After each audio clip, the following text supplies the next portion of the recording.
Asante sana for joining us for another classic episode of the Wicked Edition. I'm your host, Dr. Kingori. In the country, kila mtu anaongelea food, but we have decided to talk about food differently on the show leo. One of our guests, in fact, both of our guests are experts in nutrition. One of them, mnamjua kama brand ambassador wa Sembe originally. Though hiyo video sijui kama ni advisable kuicheza sahi juu I don't think it's fair kucheza na food, but now that wase wanajua ni video ya kitambo, most of you remember one of our guests na hii video.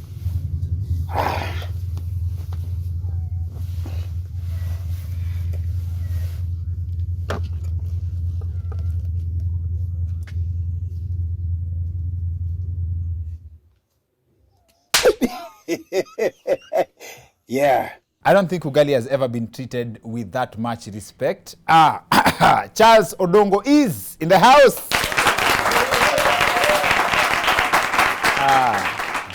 Was you Mr. Charles Odongo, aka Ugaliman. Our other guest is a clinical nutritionist. Clinical nutritionist. Ni msi alipenda food mpaka akaenda kuisomea. Like yeye ni daktari wa food on the level ya that level of understanding. We can explain that as we go because Felix Okoth is in the house.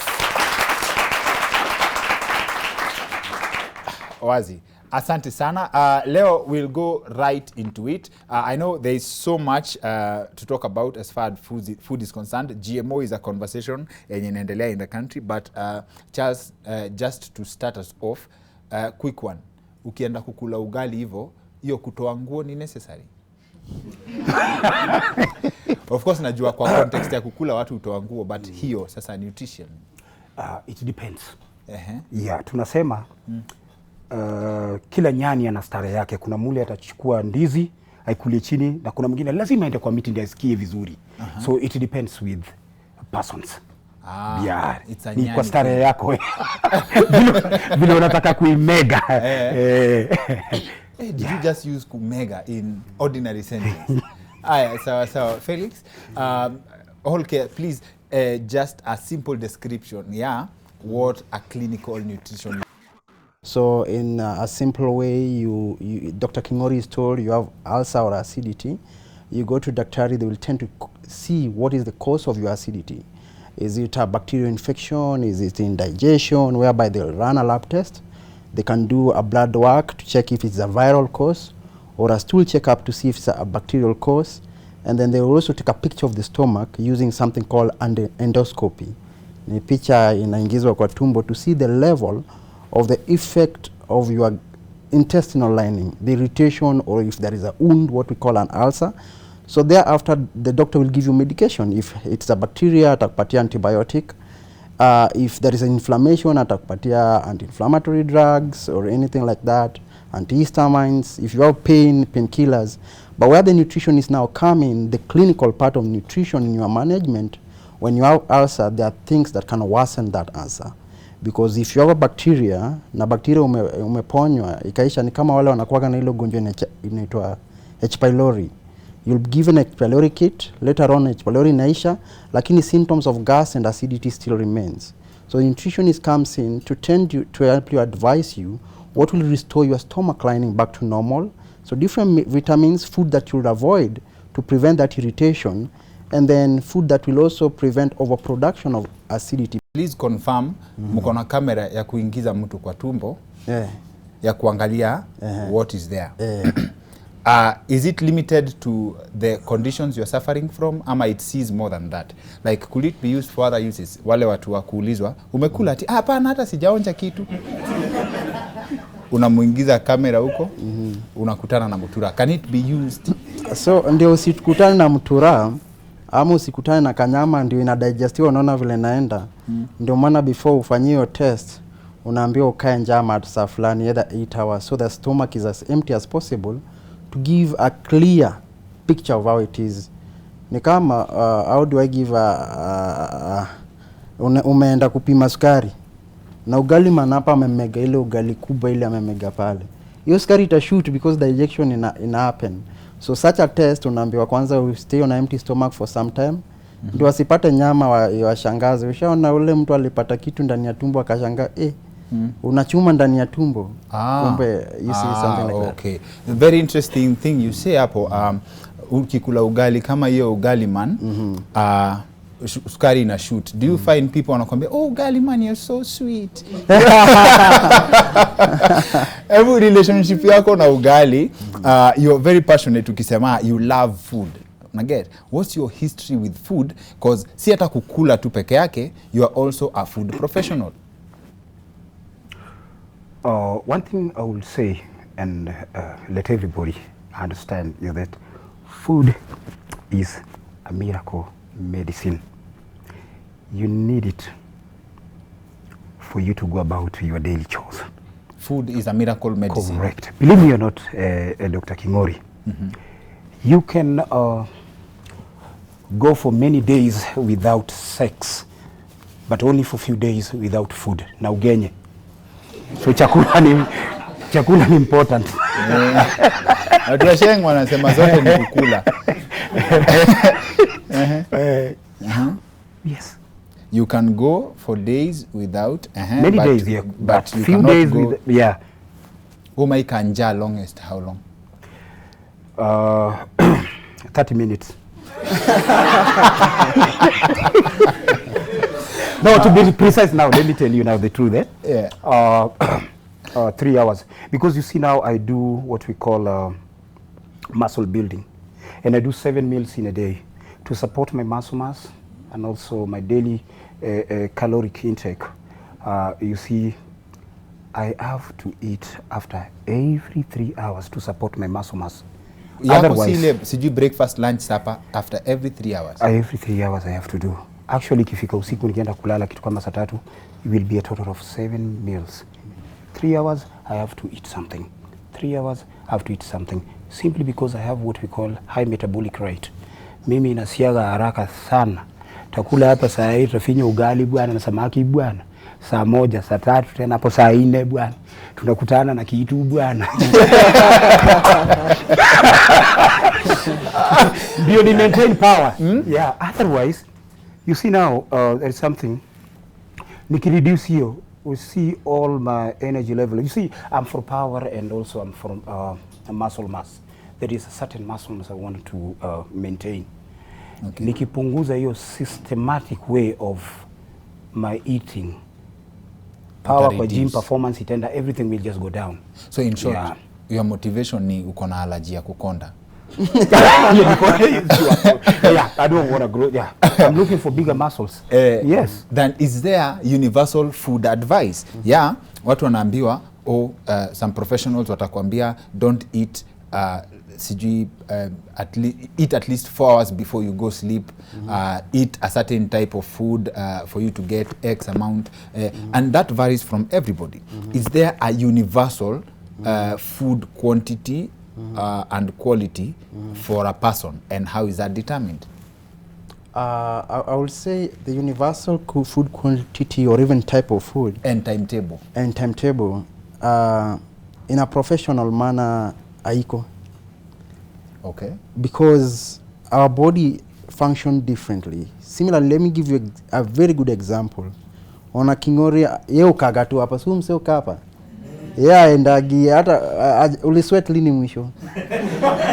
Kwa job. Oh, kwa job.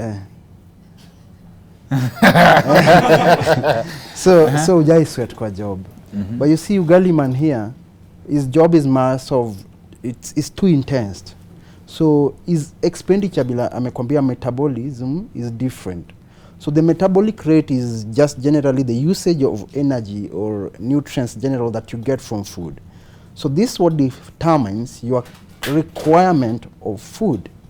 So your job and this job or whatever your body does during the day or during the night, the activities are different with this.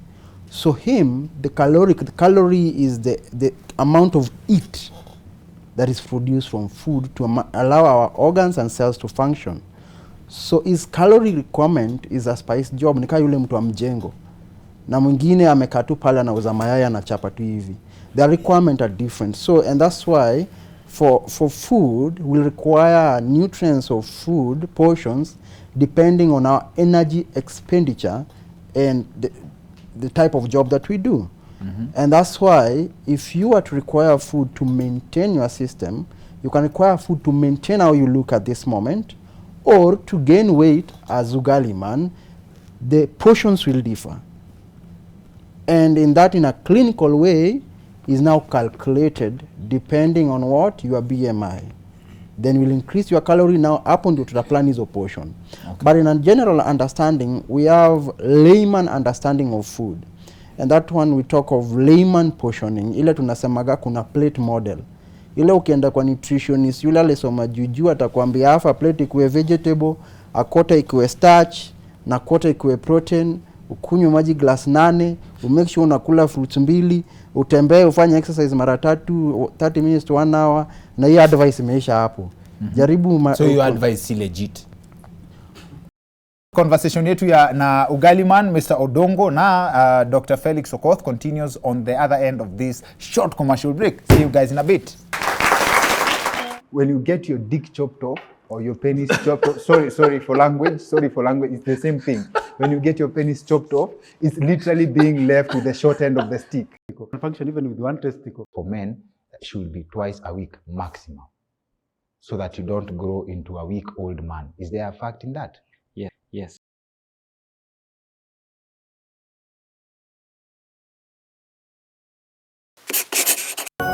Yo, welcome back to the Weekend Edition, our conversation on nutrition with Mr. Charles Odongo, aka Ugali Man, and Felix Okoth, doctor, a nutritional, a clinical nutritionist. Continues. Kienda kwa nutritionist, yule alisoma juju atakwambia half a plate ikuwe vegetable, a quarter ikuwe starch, na quarter ikuwe protein, ukunywe maji glass 8, umake sure unakula fruits 2, utembee ufanye exercise mara 30 minutes to 1 hour, na hii advice imeisha hapo. Jaribu so your advice si legit. Ndio maana nimeita layman. Okay. Layman ni yule mtu nikianza kumwambia hizo calorie and everything hataelewa. But still we can balance a portion for a layman whereby yeye sitamwambia hizo kizungu mingi. Yeye nitakuuliza Kingori, nitakupima weight, after kupima weight tujue kama uko na any medical condition, because medical condition also will determine the type of food that you eat and even your portioning. So if you have any medical condition, tunaweka in place depending on the type. Then if you don't have, now we deal with you as Dr. Kingori ama Ugali Man vile yuko hapa. So in that scenario, we'll check his BMI, then calculate, then after that we do the portion. So we nakuletea tu plan. Breakfast ukiamua ni bread kula hivi, ukiamua ni China ndoma kula hivi, ukiamua ni ugali kama yake, lakini sio size anakula. Kwa hivyo ni kitu mtu anaweza build, unaweza jicondition, uanze kukua na talent ya kukula kama pole, like it's something you can grow. You see, the talent of ya kukula ina depend pia na appetite. Appetite si kitu unaweza acquire. Appetite unaweza acquire depending, because appetite is much of the hormone stimulants of the body. Na kuna hormone mbili zina work on appetite, moja inaitwa leptin, moja pia inaitwa ghrelin and other hormones. So leptin inakuwa produce na fat cells. Ghrelin inatoka kwa tumbo. So it was controls hunger, na pia ukisha kula vile Ugali Man labda alikule ugali na kuambia sasa nimeshiba wachana nayo. So imbalance of these two hormones is what affects, and that's why unapata wale watu, those people take cancer medication. In most types, some medication tend to interfere with the appetite, or some conditions interfere na hiyo appetite. So utapata mtu atakula poa because hiyo appetite part imetolewa. But kuna wale tu wako na appetite ya juu kama Ugali Man, pole kukutumia as example. So kama yeye ana mega hiyo ugali, but the question that he should ask, hiyo ugali ni excess at that time ama si excess? Okay. Because mimi nikiangalia depending hata tukimesha aja as per his caloric requirement, hiyo time alikula hivyo akikula yote iko excess. But akigawa iko sawa. Na is it okay to assume that basi with your explanation that mtu akienda atolewe leptin na kremlin hata waisikia njaa? Sasa unajua hiyo swali umeuliza, it's a technical question because zitatolewa aje. Ni kama wewe inaweza suppressiwa. Ni kama wewe niseme nimetoa gani? Ni appetite gani mnajua? As in vile unajibamba, your happiness. Appetite ya madem, sema appetite ya madem. So we remove your happiness, but they can be suppressed depending on how they are with medication. Okay. Ugali man, what's the most underrated food in your experience and interaction with food? Unajua passion yako inaonekana mpaka ukisema lazima ukutane na kitu, like it's an important meeting. It is something that has to be honored. What is the most underrated food? Na hii inakuja because as much as Felix amefanya professionally, kuna best yangu aliniambia most of the things ni vitu tumejiekea kwa kichwa, and you can also respond to this. How comes wase wa ushago ukula kama swara ama sungura, like unakulanga greens, hata unakutaranga na nyama once in a while, na wamekauka proper? Doc, the underrated food ukiangalia kama saizi ile mtu anatoka Rongai, kishuka tu hivi kwa gari barabarani bana, anze ugali inaonyeshwa madharau bana. Chapati tu ndio imepanga line watu wanatengeneza. Kwa nini hii watu nisione wanapika ugali kwa barabara na unakatiwa chapati bwana, watu wamejaa wanatandika hivi bwana, onyesha ugali bwana, madharau, and it's the primary source of energy. Tafadhali bwana, madharau ugali, we need it for energy. Mimi haki ya Mungu ile siku nitakuja kupata ule mtu anapika ugali kwa barabara na nakata ini ambao tena nitamletea bundle ya unga. We anaheshimu ugali. The challenge is on. Yeah. Yes. Actually our body needs that energy, and the primary source of energy is carbohydrate, and ugali is a carbohydrate. Yes. Na sana tucheze na ugali ambaye ya kusiaga. Na kama ya kusiaga. Ukinunua hii nyingine una mix kidogo na aka kusiaga, ndio inatengeneza foundation strong, inashika tumbo, so that hata unapata when you're doing your daily chores unaweza, you can do it for longer hours, you na release energy pole pole but kwa muda mrefu. Hizi wacha niwaambie kitu moja, mchele ni glucose ya kulambwa bwana. Hizi mara moja utasikia njaa. No, ngoja. Kuna tofauti gani ya unga ya kusiaga na unga hiyo ingine processed? Unajua sasa wametoa zile fiber. Fiber ni kama tunaweza kusema ni kama vitu zimewekwa zinakamata, ni kama zinakamata tumbo, magrip yake sasa imetolewa.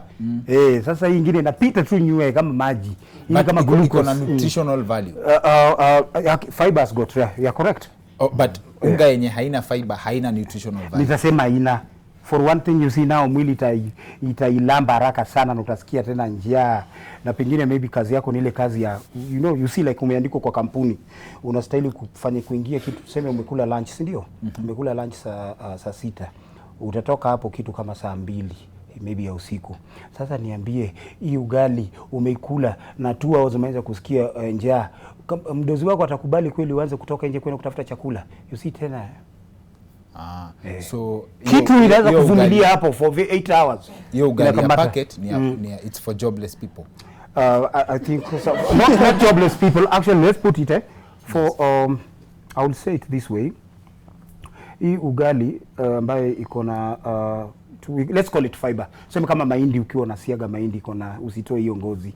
Very important especially for persons who want to lose weight. Hiyo ngozi ya mahindi. Correct, for persons who want to lose weight, because you see it slows the absorption of calories. Rather than when you are using let's say maize meal which its husk has been removed, the body just digests it or metabolizes it very quickly, and it gets into your system very quickly. And if you were to pack some extra energy, like we call it stored energy or fat, is very, very, very high, you see. But the other one is the bet. It slows the digestion. Okay. And also, you see, it slows also the absorption of those calories. So that will mean if you were to do weight loss, it's the best one. Okay. Yeah. Now, how do you determine kushiba? How do you measure kushiba? Niliambiwa, mwesikia stories za wastori wa ushago, mtoi analia juu anaogopa kushiba, si ndio? Like the destination, the process is, this is one of the areas what we enjoy, the process more than the destination. How do you define kushiba? You enjoy the food. The moment now you feel you are now losing that enjoyment of the food, that will be kushiba. when you stop enjoying the food. Exactly. Not when the food is finished. Not when the food is finished. Saa zingine unaweza kosa kuimaliza. Yes, ni mingi, lakini you enjoying it, but then all of a sudden, you don't want it now. You are turning your head like this. So unaweza shiba. It's a polite way ya kusema you eat until you get tired. Let's put it that way. Yeah, I eat. Mimi nakulanga by the way, si ati nishibe. Nichoke. Serious? Na umeishindwa kumaliza food? Si ndio. You overestimated yourself. Nilishindwa kabisa na nikainua mkono nikasema it's okay. Tomorrow is another day. Yeah. Na clinically, how do you define kushiba? Kushiba una determine when now the urge of eating imeisha. The same thing? Almost the same thing, and that's why nilikwambia about the two appetite hormones. Nizo hormone itakustop, na one of them tulisema ina stop ni ile inatolewa kwa tumbo inaitwa ghrelin. So kishiba inakwambia hapana. Hiyo urge of eating sasa inaistopisha. Kama kuna kitu kwa tumbo inaleta hiyo urge of eating nataka. So it's the only one which will stop that. Si eti hadi tumbo ikifika juu kabisa. So how does it affect the people who eat mpaka tumbo ilok? Our to eat hadi tumbo lock, I will say the hormone is produced in excess. Okay. Na ndio unapata hiyo hormone ikitolewa in excess, hawa watu shibadi tumbo lock often and often, they have excess energy because wamekula excess hadi mwili itaki, lakini hao bado wanakula. So what happens in nature, mwili inakwambia wewe nitakuonyesha vile kunaenda obesity comes in. So the more the fat stored, now remember the more fat is stored, the more glucose, chances of working your pancreas, diabetes inaingia pale.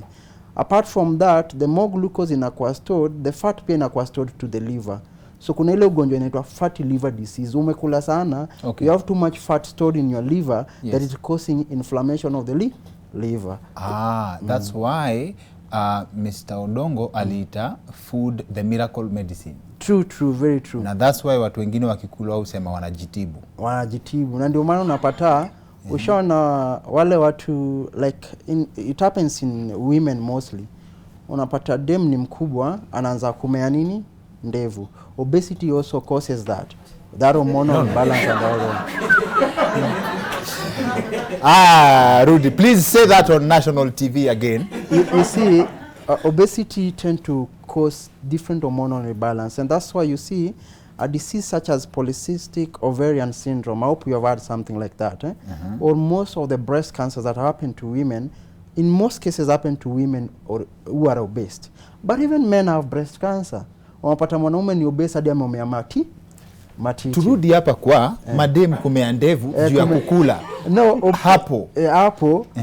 It's because of the obesity factor that is imbalancing the hormones. Sasa unapata the male hormone, even women have the male hormone in them, but it go lower. So you are saying that women are men chini ya maji. So as in what you're saying is dem akikula poa anaweza mea ndevu. No, not really. Akikula, as in, kuna vile msichana akikula anamea ndevu. No, not really. What you're saying tena again ni si tunaweza kuwa si ni mademu wamekula vibaya. Ni kama what I mean is both of us we have almost those hormones. There is the progesterone and progesterone hormone. So unapata in female, the female hormone will be higher than the male hormone in them. In male, the male hormone will be higher. That's why unaanza kumea chest ukiwa teenage, ukirukapo 18 unaanza kumea beards. Lakini unapata watu wenye hiyo beards imekata kukuja. Unaelewa? Okay. Ama dem from nowhere tu ameanza kumea beards. So there are foods and mostly that leads to weight gain can affect the hormones. Na that hormonal imbalance inaweza affect hizo tissues. Anze tu kumea ndevu tu from nowhere. And that's why in such a scenario ukienda kwa gynecologist anaweza kupatia dawa to suppress the hormone, but atakwambia endo on nutrition is kusaidia kupunguza hiyo kilo. Ugali man, how does it feel kusikia Felix akisema wewe hapa tunakuona unaweza kuwa msupa, umekonvertiwa na ugali. Umekonvertiwa na simbi. No, it's okay because actually even during the Bible times, you'll see when, I think everybody, you understand. There were two brothers who were taken, we call it what, captive by Palestine, let me say so. And they could not eat with these Palestine simply because their meals were so bad. So they said, let's give us only cereals. And the Bible says after 10 days, their faces were glittering, they were looking good. So food, and I will continue and I will still support this, food is a miracle medicine. When taken at the right portion, right time, and with the right job, you're good to go. Itakumake utakuwa msupu, meta kukula mzuri. Kosa, utakonda paka ukinangia ndani bwana. Macho ndani bwana. Masikio marefu, meno nono bwana. Tukule, that's it. Wameweza ama hawajaweza wazee? Watu makofi yao. Manze, asanteni sana kwa kuja show yetu. History ya food tumeiguza tu juu, hatujaimaliza. Najua tuko na maswali mingi sana, but let's extend this conversation to future conversations. Sindio? Asanteni sana. That's it for the weekend edition. See you next week. My name is Dr. Kingori.